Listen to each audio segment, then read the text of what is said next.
This beauty right here has saved me a lot of time and a lot of money. It's because of this, I no longer have to spend ungodly money on storage with Apple. This is a 2 terabyte SSD and it has a enclosure. This enclosure gives me 40 gigabits per second, Thunderbolt 4. Now, the reason why I'm upgrading this is because it's only 2 terabytes and because there's no fan on here and this gets really hot. And if I lost my data, I wouldn't know what to do. So we're going to be upgrading it to the exact same enclosure, but it has a built-in fan, 40 gigabits, and we're upgrading our SSD to a 4 terabyte SSD.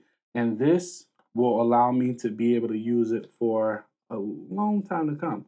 More importantly, I'm going to show you my workflow of how I use this with DaVinci Resolve, and it allows me to be able to get on any DaVinci Resolve computer and still be able to get my work done. So I'm going to show you how that works.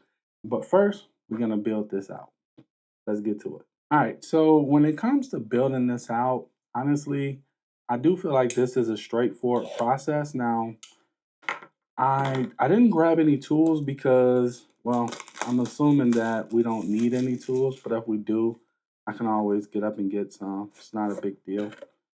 You can slide this to the side for a second. This is the enclosure right here. And honestly, I like this. So it's beefy. Like I like those vents on the side right here. I can give you a better shot. So you can see there's the vents on the front. Then if I turn it on the side, you can see the vents. If I turn it on the other side, you can see the vents. Then you can see the USB-C right here. Now, this is a switch. I have no clue what that's for, so I got to make sure I read up on it to figure out what that does. And then you can see right here, it's a label that's saying open up right here. So it should be pretty easy. Since it's saying open, I'm assuming that I would just lift it. And that's correct. I just lift it. No tools required. Now that, I really like that. That was very easy. And when we look inside, you can see that that's the slot right there for our SSD. And you can see that all we have to do is screw it in. Let's see what else comes in the box. So now lift this up. You can see I'm getting my Thunderbolt 4. Awesome. So I get the Thunderbolt 4. And okay, so I guess this is for if we had like something that we needed to, like if we needed to cut it down because we didn't have a full length one. I guess that's what that's for. And this is what I wanted to see right here. So here we have the stoppers, which is what we're going to use to put up in there. That's what this is for. So that's these rubber things right here. So there's no tool required, which is fantastic. Awesome. And we get two, so that's a plus. And then we have a heat sink. Now, I'm not 100% sure I'm going to use this heat sink because I actually bought a different heat sink. I probably should try this one since I spent more money on it. So maybe this one will work better. We'll see. When we open it up, take a look at it, we can see it's a decent length cable. So I like that. And I like that it got this to tie it down. And I really like the fact that it's Thunderbolt 4. That gets me excited. Now these right here are the other heat sinks that I had originally bought to put on here. I think I'm gonna go with these because they're thicker and I just like how this feels. I like the build quality of this better. So I'm gonna use this instead. With these, this feels a lot thicker.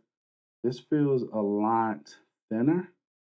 I'm not sure if that's gonna be better. I guess we'll figure out in the long term which one is better, but I'm more confident with this one since I put this on everything anyway, and I'm not gonna use this one. All right, so this right here is a 4 terabyte SSD. Should be pretty easy to open this up. I be trying not to tear the box, and when I think it's gonna be easy, it doesn't be easy. I would have never thought that open from the side, but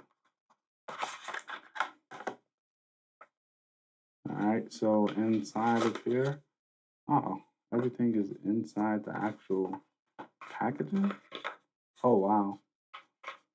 All right, so here's the SSD. Not sure if that was really good packaging or not.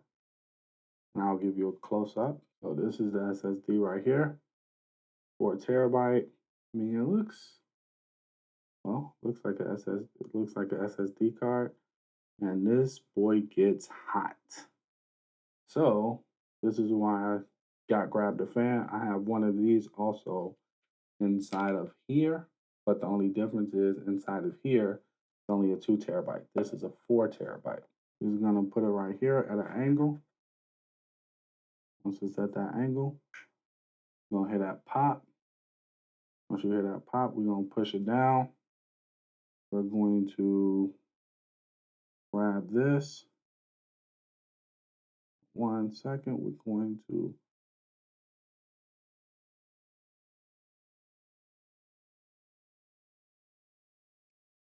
all right, here we go. We're going to take this, slide it through here, like so. Then we're gonna hold it. We're gonna push it into the hole. And that's literally how easy it is to assemble. Easy peasy. Now we want to put this on top right here. So I'm going to take this off, and this is probably going to be easier to show you from top down.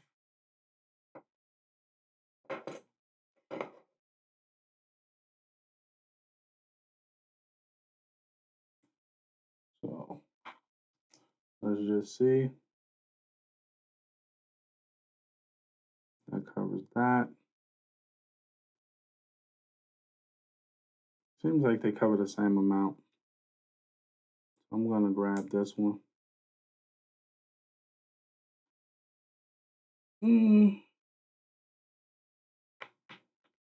I'm going to go with this one. I'm debating because this is the one that came with it, but I'm going to use this one because, well, honestly, I got more faith in this one. So you want to make sure you take the plastic off both sides.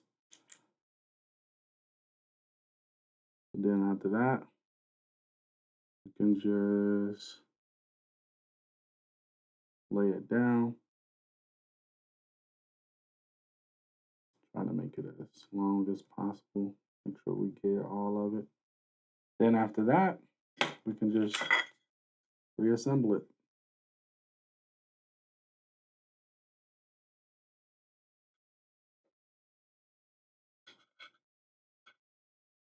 And we know that this goes right here because we got that little lip.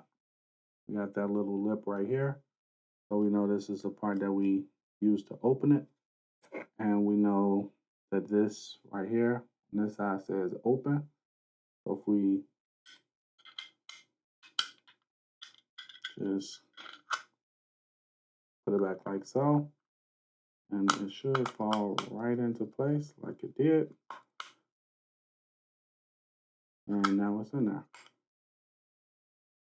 Hold on. That one we put on there might be too thick. I know it's not. You just gotta put this in first and then put that in. So it's a snap in.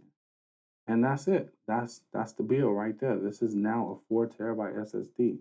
So we're gonna connect it to the computer, get it set up, and see what it can do. Now, if you're curious about what's up in here, we can open this up because I'm honestly thinking like, what if it was a heat sink in here? But it's not. It's just documentation. That's the only thing that came up in here. So we can get rid of this. So I'm gonna plug it in. And I should say that I'm using a different laptop, so hopefully all goes well. So I'm gonna initialize, that just popped up. So let's see here, that's my Macintosh hard drive. We definitely don't want to touch that. So I'm going to say erase. I'm gonna call this my projects. And because I want to be able to use this with not just Windows, I'm actually gonna have this as exFAT. After that, this right here, GPU partition map, I'm not going to touch that because I don't want to partition it. So I'm just going to say erase. Now that it's done, I now have it right here and I can now start using it. One thing I do want to do, because this again is a different laptop, my hard drive's not popping up. So let me fix that right quick. All right, now when I plug it back up, my hard drive should pop up over here. All right, see it right here.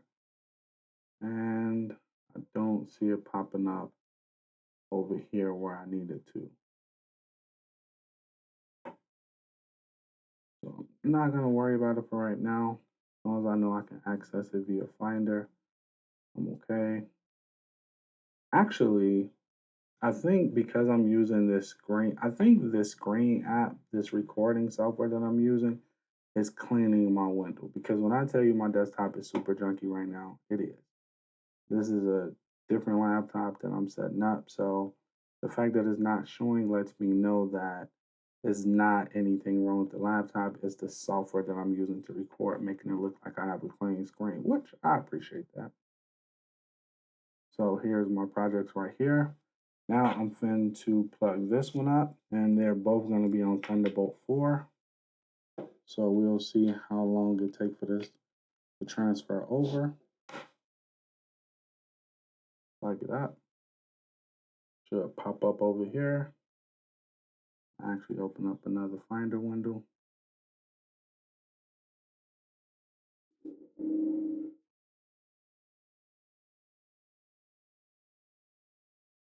All right, so this is it right here. So this is my Thunderbolt. Let's see here. What is it?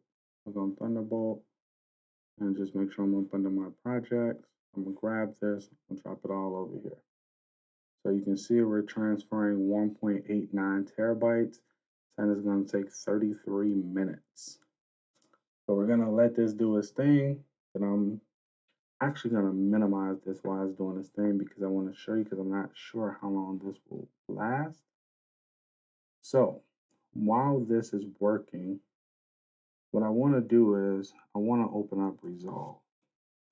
Now, you got to bear with me because I don't know if my laptop is going to get super slow, if it can handle all this or not, but we're going to find out together and go from there. Now, because that SD card right here, because this right here is plugged in, all my media footage is on here. And my video workflow is really simple actually. I use Blackmagic Cloud. So instead of working off a local computer, I save all of my project files to Blackmagic Cloud. Now I only use proxies. I don't back up the entire project. That would be super expensive. But if you just use your proxy files to save, you can go to any laptop, any computer, log into your iCloud like I did on this brand new Mac, and I'm able to get all my project files and everything and start editing as if this is my normal editing environment. This is fantastic for me.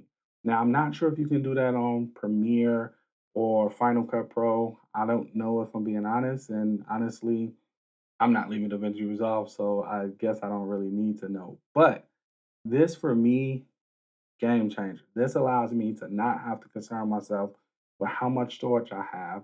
I don't have to worry about, well, I need to get a 2 terabyte, iPad, or I need to get a 4 terabyte Mac because if I don't, then I'm gonna run out of hard drive space and I'm not gonna be able to edit.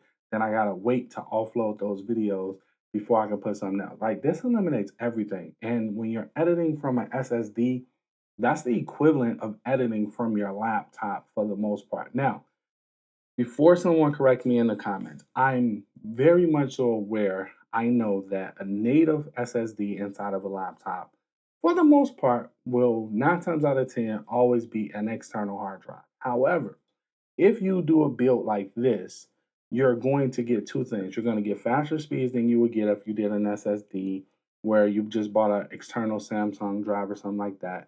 And you're going to get faster speeds as far as the transfer and all that other stuff because you're using a 40 gigabit enclosure than you would get if you was using external. So for me, I like this. It's a little bit more pricey, but is way super affordable if you compare it to how much it costs if you upgrade your internal storage with Apple. Let's take a look at this. So really quickly, let's come over here. Like all these are all my projects. So let's see here. We're gonna do an unboxing and we're gonna do the last video I edited. Now, here's the cool thing about this. Now, again, I'm not sure how well this is gonna work because I am literally dropping footage from that SSD card to another SSD card while pulling footage off to bring up this project, which is what I really like. So if I come over here, you can see all these files are being pulled from this hard drive right here. And with this hard drive,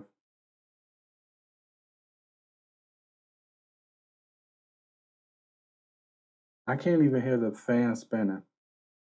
So that's fantastic. I do feel the heat dissipating, but I feel the fan spinning, but I can't hear it. So I really like that. So if we come back over here, I'm not sure if this is gonna play, but let's see.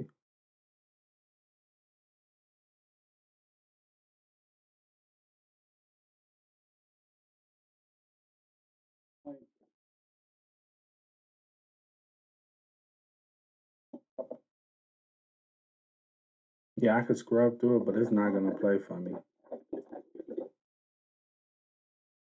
Yeah, it's lagging hard. Which makes sense because the SD card is transferring all those files. So I could see why I wouldn't play. But while I'm up in here, I just want to see my screen real estate. All right, so that would be my screen real estate, and that would be this.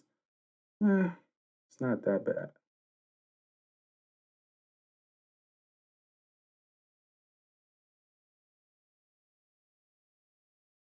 And the last thing I want to take a look at, it's probably not going to let me do it, but we could take a look anyway. Oh, okay, it did bring it up for me. I didn't think this app was gonna load, but no, it actually brought it up. All right, not bad, not bad at all. But this is I wish I could have played it for you. Oh, it's playing.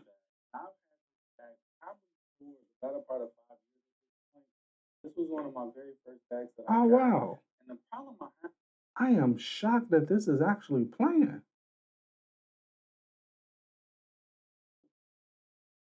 With this bag, you can see there. Like I can't. Wow! And look at that. It's 29.97. It's not dropping any frames. That is fantastic. You got it. Come on. And let's go over. Let's make sure I didn't mess anything up. We're gonna leave out of here because I'm sure you can see the workflow now. And it's still moving it over. Like, come on, like that is pretty cool. And this is only a 2 terabyte. Now, I mean, honestly, this wasn't a test for how good this is. It was more so me showing you my workflow. But in short, if you get one of these and you actually put all your content on here, then you no longer have to worry about storage because you'll be editing all of your videos directly from an external SSD card. Now, I know probably the biggest question that a video editor will have because it's what I would want to know is is there any noticeable difference in your editing? For me, I haven't seen no noticeable difference in my editing. And as of recently, I'm using 4 different cameras and an audio source. So you got my tight camera, my wide up there, my headshot, and then you got my external microphone as well as my laptop screen going. So for me, I haven't had any issues. And that was with this one right here. That was with the little one, which doesn't have a fan on it, as you can see. It's literally just a heat sink inside of here dissipating heat. That is it. So I can only imagine that this one right here that's much bigger, has vents to push the heat out, Also has a fan on here to push the heat out, will do way, way better. I can only assume that. So, with that being said, because this is going to take 25 minutes, if you want to see some benchmarks or something like that, I have done an enclosure like this before on my channel.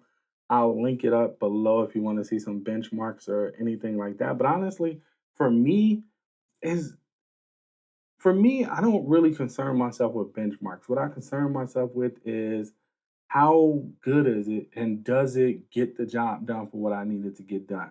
Because sometimes benchmarks are not what they cracked up to be. Like this is 40 gigabits transfer speeds, but I'm pretty sure I'm not getting no 40 gigabits transfer speed here. Now, don't get me wrong, it's say 509 or 510 gigabits already transferred. So it's moving fast. Like I don't have any complaints. This used to be back in the day, this used to be, you do the transfer at nighttime and you go to sleep and wake up and hope you didn't error out and you have to do that process all over again. So I'm very happy with this and not complaining at all. First, just let me say, if you're still watching at this point, I want to say a big thank you because I couldn't switch back to me when I was talking to you because as it so happened, I accidentally deleted the wrong SD card. So moving forward, I'm not deleting any SD cards until all of these cameras have been unloaded. Plus, I am using a lot more angles now. Hopefully, you find the videos more entertaining that way. But I wanted to make sure I made something really clear. So when it comes to, because I know throughout this whole video, I've been saying 40 gigabits, 40 gigabits. However, when it comes to 40 gigabits, that comes to this case itself. This case can push up to 40 gigabits per second. However, what you put in this case will determine if this case actually pushes that full 40 gigabits. So the way I like to look at this is really simple. The case can do 40 gigabits if you got the correct cable. This cable, which is a Thunderbolt 4, can do 40 gigabits.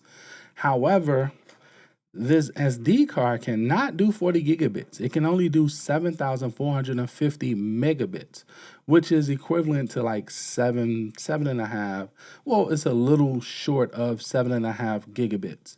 So that means that you should get very close to that 7.5 gigabits in a perfect world. However, this doesn't really tell you the write speed. It tells you the read speed. The read speed is 7,450 megabits, not the write speed. So we're not 100% sure what the write speed is. So because of that, you can expect to get around maybe 2,800 megabits. I'll say between 2,500 and 2,800 megabits per second. But even with that being said, it's still not going to bog down or slow down or anything like that. And hopefully when me playing a video while actually dumping all the footage onto this showed you just how powerful these SD cards is. And the SD card that did it didn't even have this big fan on it. So I'm expecting bigger and better things from this one because it has the fan. I'm hoping it could push the SD card even harder. Now, when it comes to this setup, if you have something like this, 9 times out of 10, if you didn't check your cable is going to be your bottleneck. So right now, today we have Thunderbolt 4, which is what I have. We just recently got Thunderbolt 5, which is 80 gigabits. That 80 gigabits sound nice. I would love to get it, but I'm not finna spend another $5,800 on a MacBook Pro just to get Thunderbolt 5. It's not that serious to me. However, with that being said, you want to check your cable. If you got Thunderbolt 5, make sure you got Thunderbolt 5 cable. Make sure you have a Thunderbolt 5 enclosure. You'll know it's a Thunderbolt 5 because it'll say up to 80 gigabits. You'll know it's Thunderbolt 4 because it'll say up to 40 gigabits. And then the only thing left for you to do is to pick up the fastest SD card within your budget. And that means you'll be pushing that SD card as hard as you can without losing any of the power that it has to offer. So with this setup, I'm getting everything this SD card has to give. I'm not losing any of the power behind it. And the cool thing about that is, well, it just moves faster. So with that being said, this is the setup that I now use. When I tell you this setup saves me a fortune, Like, please believe it. Like, it's not just words I'm using. It's not hyperbole. Like, it literally saves me a fortune. Now I can walk into an Apple store and disregard the hard drive. Now, don't get me wrong. The lowest I would go on a hard drive is probably around 512 gigabytes. Now, I would say 1 terabyte, but I'm testing out 512 gigabytes on a hard drive right now. And the only thing that's really on that hard drive is like my everyday apps. Sure, it's a few documents on there, but it's mainly my everyday apps that I use. And I'm not using 512 gigabytes worth of apps. So once it's done, I'll be able to tell you for sure. But more importantly, for me personally, is the RAM. I would max out my RAM every single time if my budget allowed for it, even more so than storage now that I have this current workflow that makes my life so much easier. Like, seriously, so much easier. But now I do know people are using the external Samsung drives and things like that, but I would challenge you to try using one of these, meaning putting a Samsung Shield up against this drive right here. In fact, I might do it because I got a Samsung Shield and well, I just got this. So we don't even have to guess at it. We can actually do those benchmarks and see which one makes sense. Because for video editing, I really like this. I don't get no lag, I don't get no delays, I don't get anything. It's just awesomeness. So, with that being said, as always, the links for everything is below. Those are affiliate links, as always. I'll also put the name on the side of each link so you'll know exactly what it is. So, if you want to copy and paste it, just copy paste it, take it over to Amazon, paste it in. You'll be able to find the product that way. And with that being said, my name is Will. My mission is to simplify tech. Hope you enjoyed this video. Till next time. Later. And as always, give me a thumbs up if you like this video.